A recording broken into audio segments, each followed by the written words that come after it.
Senates North and the Islands, please. Thank you, Mr. Speaker, and I rise today to speak in favour of the amendment, which to refer that Bill 22 not be read a second time now and that the subject matter be referred to the special committee. And I think I'd like to just start my debate on this part of the work that we're doing here to highlight that this exemplifies why we have committees, why we have the standing committees, and why we have special committees that undertake the statutory requirements of reviewing legislation. It's because those all-party committees do the work to round the rough edges of proposals that might come in front of government. We debate and discuss the issues that are in front of us. We invite people to come and provide evidence, and then we provide recommendations that are made by all sides and all corners of this legislature to the government in order to craft the amendments of the legislation and to ensure that those changes that can be made to the legislation are informed and that they also reflect the discussion and the debate, the deliberation that happens at those committees. And so it is, I think, a necessary requirement, well, not I think, I know it's a necessary requirement of the Freedom of Information and Protection of Privacy Act to do this review, a review that's underway right now. In fact, one of the unique aspects of this motion to amend is that there's actually a committee, a special committee that's sitting right now to refer this bill to. Normally, when this motion is put on the floor, the member is putting it to a committee that isn't tasked with reviewing the legislation that is applicable. In this case, there actually is a special committee that's sitting to do this exact work. So there's actually a committee that would welcome this legislation as part of that review. Right now, there's another committee that's meeting, Mr. Speaker, and it's the Personal Information and Protection Act committee. And that committee's been underway now for, it feels like years, because I'm on that committee, and it started in the previous Parliament. Not even a snap election could disrupt that committee work, Mr. Speaker, because, well, it did, actually. But as soon as the legislature resumed, that committee was formed again, and off we went to determine whether or not we would start the process all over again, or whether we would simply pick up the work as it had been left off and continue along. And I think we picked sort of an approach in the middle, where we took some of the information that was gathered in the previous Parliament, and then we continued to do public consultations as the new committee was formed. So what's really interesting and why I raise this is because the way that this government is handling the citizens' information has been divided into two. When your information is being held by a private entity, we will study that for months, and the deliberations will inform the update. In fact, the Information and Privacy Commissioner has been very instructive to us in providing the recommendations as he sees would be fit to manage people's information when a company is doing it.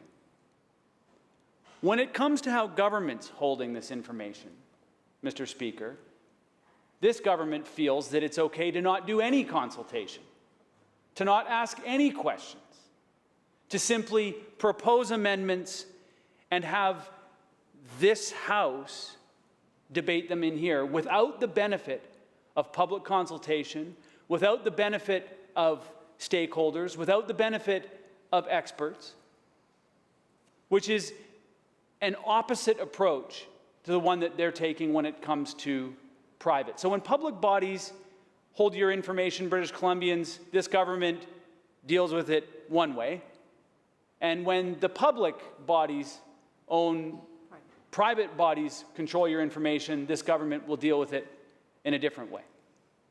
It's still your information. It's still the information of British Columbians. There is no reason why it needs to be handled in two separate ways other than this government has a lack of interest in the transparency and the accountability that they have to their citizens, but yet they will be very, very certain to ensure that the private entities that hold your information will hold it in a way that is accountable and transparent.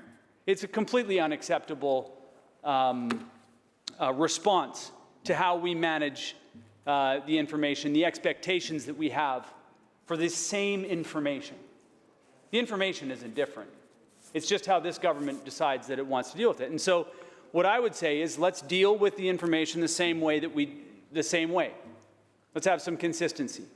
We're going to study seemingly for months on end how a private entity holds your information. The government should, by the same token, provide that same benefit of the study and the same process through the committee that is studying FOIPA, the public side of this situation. The Office of the Privacy Commissioner, the Information and Privacy Commissioner, has written a detailed letter, 7 pages. I guess this was his attempt to try to right the wrong of being cut out of this, of the process to inform the legislation that we have in front of us, the amending Act, Bill 22. This was the only opportunity that the Information and Privacy Commissioner had to inform this bill, was to write a public letter and put on the record the numerous considerations that he feels that we should have. And I should point out, our Information and Privacy Commissioner is a substantive individual when it comes to information and privacy issues globally. When they were investigating Cambridge Analytica, as an example, the whole Brexit story that people have heard all about, who did they call on and who was seconded to do this work? The very same Information and Privacy Commissioner that this government is choosing to ignore. The very same person who's an expert on this that is informing, in fact, the Personal Information and Protection Act. He's okay, his advice is good to inform that process, but in terms of the process of the public bodies, now we'd prefer to cut him out of this debate, not take his advice, sidestep the accountability and transparency mechanisms that this House has put in place, and just push it through. Use that majority government that the Premier so desperately wanted to achieve in the last election to push through a piece of legislation that is not in the public interest. The only interest that it's in is the interest of the Premier's office and the ministers who have no intention of providing the information that British Columbians own. There are a number of issues that the Information and Privacy Commissioner raised in the letter. Data linking. How are data linking activities going to roll out? Well, we'll leave that to regulation. We'll leave it up to a minister. We'll leave it up to the ministry staff to determine through regulation. Let's ask British Columbians about that. We don't have the opportunity because this is going to be put into law before the British Columbians have the opportunity to be able to comment on it. Data residency. What do British Columbians think about where their data resides? Here, there, everywhere? We won't know what British Columbians think about this proposed change because we're going to make this proposed change before we ask British Columbians, even though we have a committee that's currently established. It has a chair, it has a deputy chair, ready to go to ask British Columbians this very question. Again, another issue that would be great to refer to the committee. Privacy breach notifications. What about the nuances that the Information and Privacy Commissioner has noted? Should we have the committee take a look at the impact of privacy breach notifications as an example when it comes to criminal investigations. Subsidiary corporations, another issue that was raised by the Information and Privacy Commissioner, leaving it to the discretion of the minister, if it's in the public interest, to determine if a subsidiary corporation is a public body. Based on what?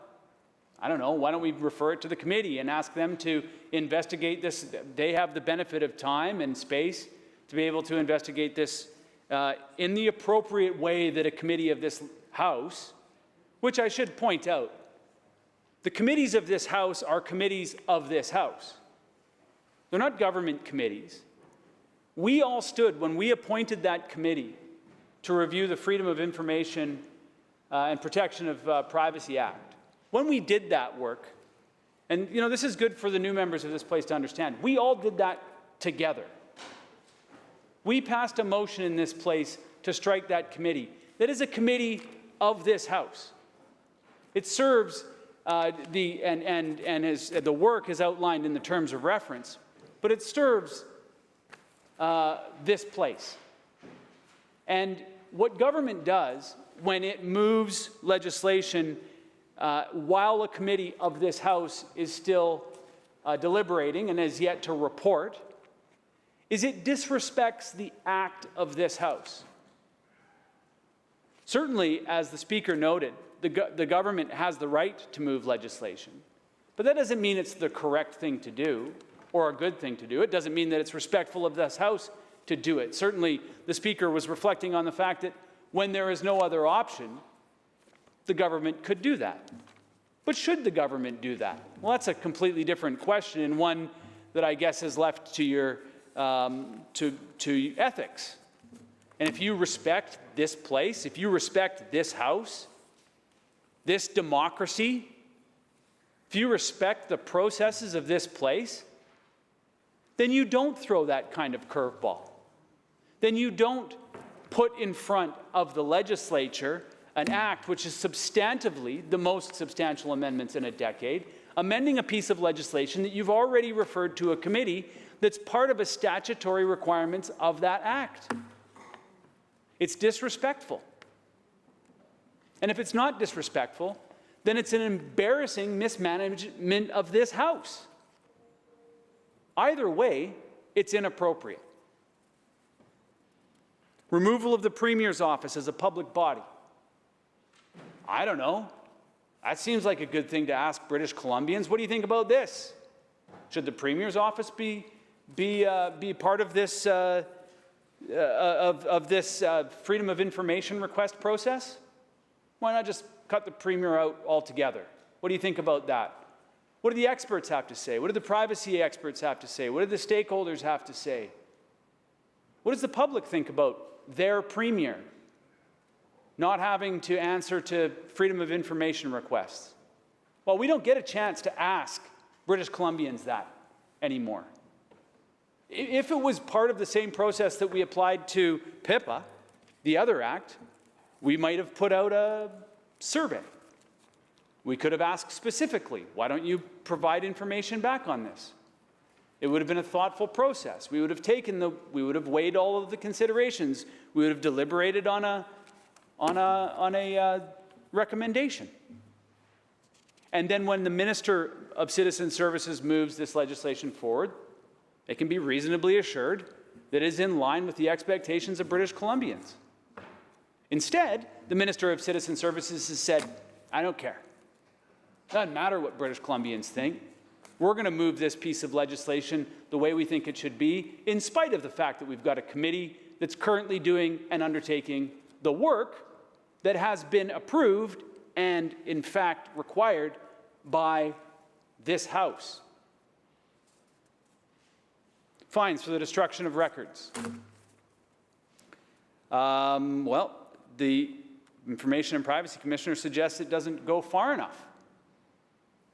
So, again, yet another issue that could be referred and say, what should the fines be? How expansive should it be? What happens when somebody willfully conceals or destroys or alters a record? What happens in that situation? Should it be any time? Or should it be just when somebody makes a request? I'm certain that British Columbians would have an opinion on that matter, and it could inform this legislation. Unfortunately, again, the minister in this government, the premier, said, we don't care. Doesn't matter. Move it forward. Pretend like the committee is going to be useful reviewing this freshly amended legislation. Try to convince British Columbians that we're going to open this legislation again sometime in this parliament. How likely is that going to be? Other than in pure incompetence, a piece of legislation doesn't just open and close and open and close and amend and amend and amend. And it just doesn't happen that way. Unless, of course, a government doesn't know what it's doing. And it forgets something, and then it's got to amend it in a MISC and a Miscellaneous Statutes and Amendment Act. But the likelihood of a government actually opening, and in fact, I think that there was probably even a policy in previous governments to the ministers. I'm certain that premiers past have said to their ministers, you get your amendments in order now, because the likelihood of us opening that piece of legislation up again is small to nil. I don't know, I've never been in there, but I imagine that a government doesn't like to open a piece of legislation and make major amendments within the same parliament. It just would make sense to managing a house appropriately and to not be just a general embarrassment. Application fees. I don't know. When should information be free and when should it cost something? When is the freedom of information a freedom of information? Or when are we going to charge British Columbians to get access to their own data, to their own content?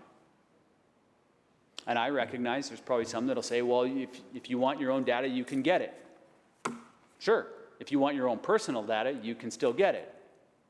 But let's not forget and let's not lose sight of the fact here, folks, that all of the data that this government collects is under the ownership of all British Columbians. It's all of our data. This government doesn't get blessed with being in full control over all of us. This is still a government of the people here, I think. It's starting to look a little Orwellian, but I can tell you that right now, we still have an opportunity to fight this, and so that's what we're doing. This amendment that's been moved here to refer this to the appropriate place is the appropriate act, and people who vote against this are actually speaking against and voting against what the Speaker of this place ruled earlier last week, and I'll get to that. Authorizing public bodies to disregard requests. I remember when this legislation first hit our desk and we started to flip through it, and you know, when you're just giving it a cursory view, you think, oh, okay, it's fine. This one, though, what is this one? What is this? Where we are expanding the parameters. This bill would expand the parameters of a decision maker to say, no, you know what, you can just disregard the request. Don't worry about it. Doesn't matter what the person was looking for, what their need was, you don't need to respond to this. And what does the Information and Privacy Commissioner say? Quote, a troubling new criterion under which the Privacy Commissioner would be asked to authorize a public body to disregard a request where the responding request would unreasonably interfere with the operations of the public body because the request is unreasonably broad. I don't know. Let's refer that to the public. Let's ask them what criteria should be in place where the decision maker that's empowered with this can disregard that. These are all questions that a committee actually reviews. This is the reason why we have a committee process. We've literally had the Personal Information Protection Act and the Police Act under active review for months now, doing really good work of this House on behalf of this House. And all the members that are sitting on those committees are happy to be doing that work because it is productive, quality work on behalf of this Assembly. And if not anything, it's incredibly inconsistent to have those committees doing that work while the government is undermining and eroding the committee structure that we have in place because they don't want this to be publicly debated.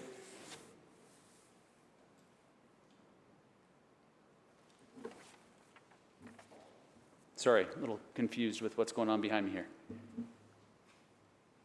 As the Information and Privacy Commissioner said, committee work is essential in encouraging the fulsome public dialogue that is expected when it comes to pieces of legislation like PIPA and FOIPA, Personal Information and Protection Act, and the Freedom of Information and the Protection of Privacy Act. There is a reason why there's a statutory requirement for the legislation to review these bills over a period of time. A, because it's a fast-moving area, and we need to make sure that our laws are up to date. But two, because it's the public's information, not the government's house, on the other side of the house information. It's not their information to be able to determine how it gets shared and how it doesn't get shared with the people of BC. It's our information. And an all-party committee of the House is the only appropriate place to be working up recommendations. Otherwise, we are incredibly vulnerable to a government doing exactly what this government is doing, which is changing the rules midstream. Doesn't matter. You got a committee, doesn't matter. I can't imagine how British Columbians can't look at the other committees that are currently underway and thinking, well, if the government thinks that it doesn't matter for this committee, how much do these other committees matter? And there's a huge amount of work done by members of this House, and it's incredibly unfortunate that this government has decided that it's going to take this opportunity to undermine and erode the work of this House the way that they've done. This process has given no time for consultation on, quote, the first substantive amendments to the Act in over a decade. Those are the words of our Information and Privacy Commissioner. I think those are the feelings of the media. Those are the feelings of the people on this side of the House. And I'm certain that those are probably the feelings of a lot of people that are sitting in the backbenches of the BC NDP government right now wondering what the heck is going on. Nobody said to us when we signed up to run that we were going to be undermining access to information in this province.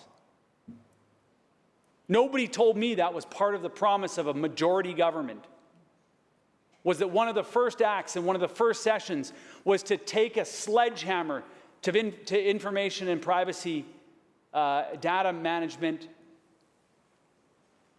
access to information. I don't know, maybe they did. Maybe that was secretly part of the government's agenda all along.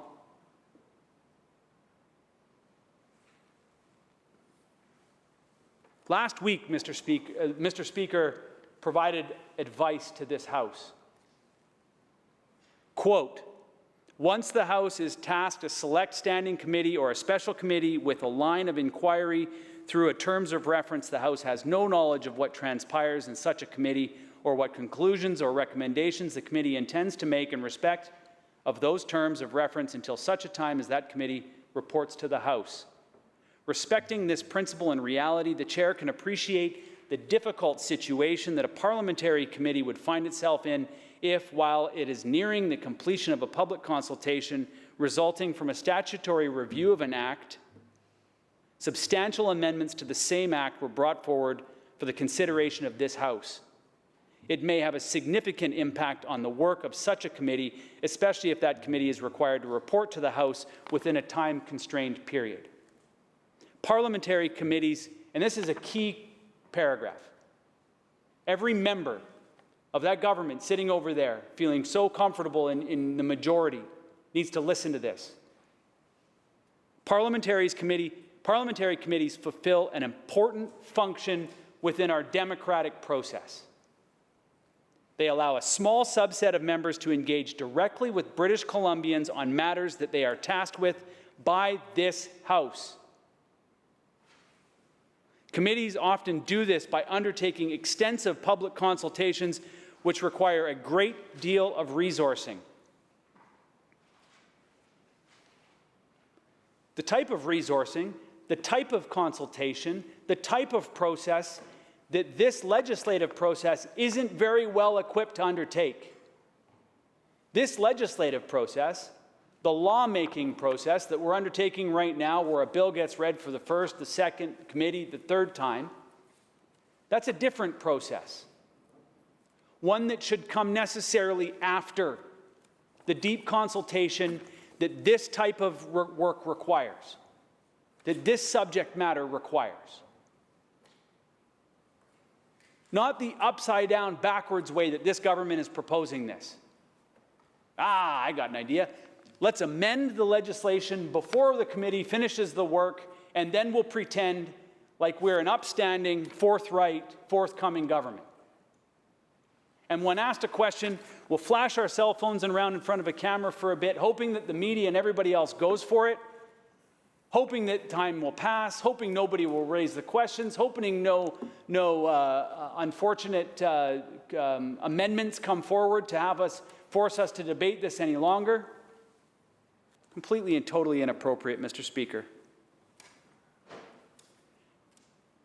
The Speaker goes on to say, the Chair appreciates in certain circumstances the effectiveness of the work of such a committee could be undermined by the introduction of a bill that relates directly and substantively to the work of that committee. Well, I would say that that's exactly what's going on here. Undermining the work of the committee, undermining public confidence in the processes of this House, undermining the public confidence that their government is looking out and protecting their information for their interests, not for the interests of the governing party. The Speaker provides this. That is not to say that committee proceedings may preclude the introduction of legislation. There may be unique, urgent, or otherwise necessary circumstances that may require the House to act swiftly through the consideration of legislation. I'm just going to end my comments by saying this. Nothing in this second reading debate has demonstrated that there is anything unique, anything urgent, or anything otherwise reflecting otherwise necessary circumstances that require us to be having this debate. And therefore, there is only one place that this work needs to be happening right now, and that is one of the committee rooms in this legislature, the Special Committee of the Freedom of Information and Protection of Privacy Act, where, I should point out, at least two members of this place, at least one member of this place, is benefiting from that committee being struck with now no work in front of it. Completely and totally inappropriate. Like I said earlier, this government has either decided that they don't care about the processes of this House, or they lack the competence to align what the right hand, left hands are doing. Either way, the situation that we find ourselves in here today, Mr. Speaker, is entirely embarrassing. And it is eroding the public confidence in this House. And that is completely unacceptable. So with that, I'm going to take my seat and just reiterate that I will be supporting wholeheartedly the motion to amend this legislation to send it to the committee reviewing FOIPA. Thank you, Mr. Speaker.